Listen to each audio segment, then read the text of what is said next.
In this video, we will talk about the horizontal plane in the Monge's projection method. This is a horizontal plane, and it can have a positive or negative elevation. Consider this horizontal plane nu with positive elevation. Horizontal planes have the following features.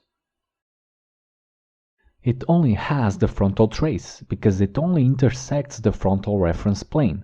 For this reason, f nu is represented inside parentheses. This is a normal or projecting plane. In other words, is a plane that is orthogonal to one of the reference planes of projection, in this case to the frontal one.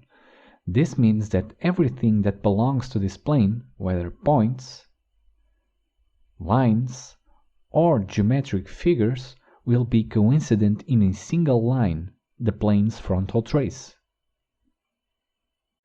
Another important feature is the fact that this plane is parallel to the horizontal reference plane of projection, and because of this it has a constant elevation.